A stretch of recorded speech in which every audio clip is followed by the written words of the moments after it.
अगर आपने अपने हॉस्पिटल की लैब आउटसोर्स की हुई है तो उनके साथ आप डिफरेंट शेयर सेट कर सकते हैं डिफरेंट कैटेगरी के पेशेंट्स का।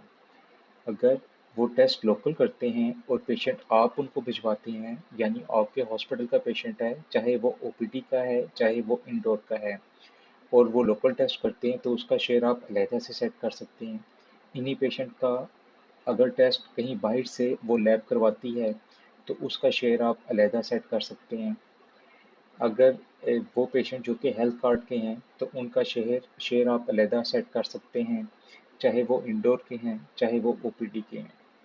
इसी तरीके से ऐसे पेशेंट जो कि हॉस्पिटल के नहीं हैं, बाहर से डायरेक्टली लैब में जाते हैं और वो टेस्ट वो लोकल कर रहे हैं, तो उनका अलहदा शेयर सेट किया जा सकता है। इसी तरीके से ऐसे टेस्ट जो कि कहीं बाहर से किए जाते हैं और पेशेंट भी हॉस्पिटल के बाहर से लैब में जाता है, तो उसका अलहदा शेयर सेट किया जा सकता है। तो ये 5 ऑप्शंस आपके पास मौजूद हैं डिफरेंट कैटेगरी के पेशेंट्स के शेयर सेट करने की। अभी हम इनको बारी-बारी चेक करते हैं। यहाँ से मैं एक टोकन नंबर सेट करता हूँ जो ओपीडी के पेशेंट का होगा।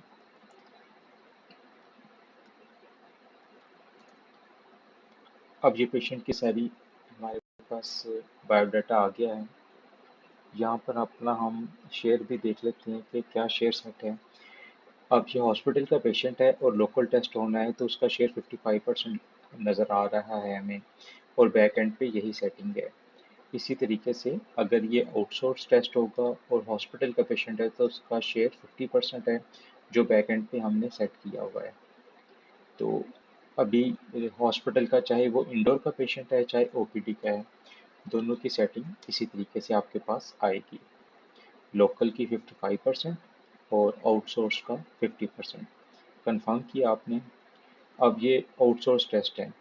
यहाँ पर ACTH, बल्कि ACTH मैंने सेलेक्ट किया है, ऐड किया। अब ये देखें कि वो बता रहा है कि 5000 टेस्ट की फ़ीस थी और 2500 रुपया कॉस्ट थी। तो डिस्काउंट 0% है तो 2500 रुपये में से 50% सेंटर का शेयर बनता है, जो कि 1250 रुपये उसने हमें कैलकुलेट कर दिया है। अगर यहाँ पर हम कोई डिस्काउंट अप्लाई करते हैं, अप्लाई के बटन पर क्लिक करते हैं, मैं दोबारा अगर इसे खोलूँ तो आप देखें कि उसने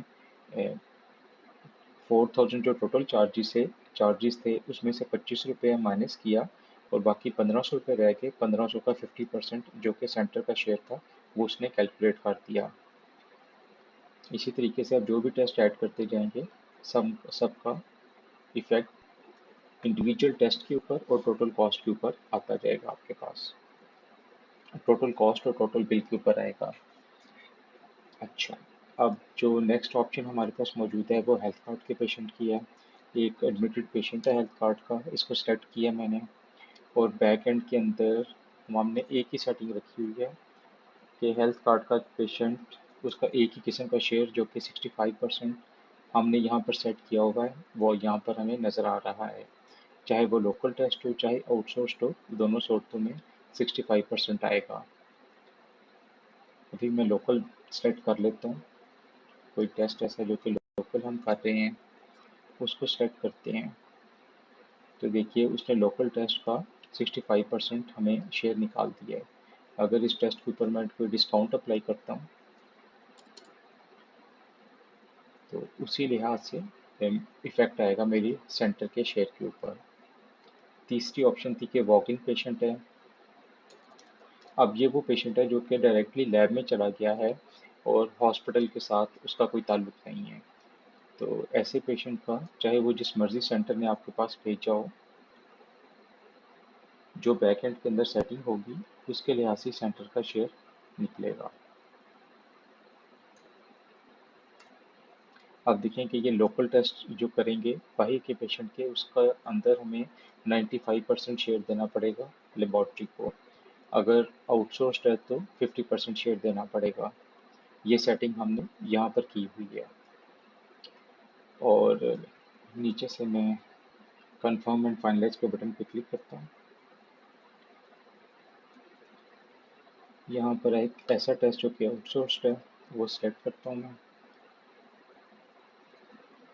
तो उसने 50% के लिहाज से जो कॉस्ट को निकाल के बाकी पैसे यहाँ पर मुझे शो कर दिए हैं सेंटर के शेयर के अंदर।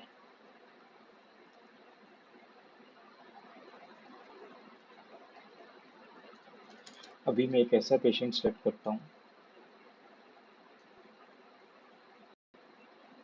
जिसका लोकल टेस्ट करना है मैंने, और इसके ऊपर 95% मैंने शेयर रखा हुआ है बैक एंड के अंदर।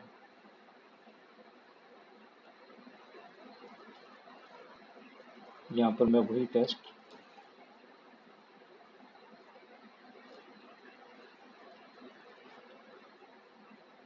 अच्छा लोकल मैंने करना है तो लोकल टेस्ट में सेलेक्ट करूँगा, ऐड किया तो इसने 95% शेयर मेरे सामने शो कर, तो 95% शेयर के साथ उसने कैलकुलेट कर दिया सेंटर का शेयर। इसी तरीके से अगर मैं इसके ऊपर कोई डिस्काउंट अप्लाई करता हूँ तो उसी लिहाज से मेरा शेयर नेट बिल के लिहाज से एडजस्ट होता जाएगा। और इसके बाद अगर रिफंड इन्हीं टेस्टों पे अप्लाई होता है तो रिकैलकुलेट होगा दोबारा से ये जो शेयर है।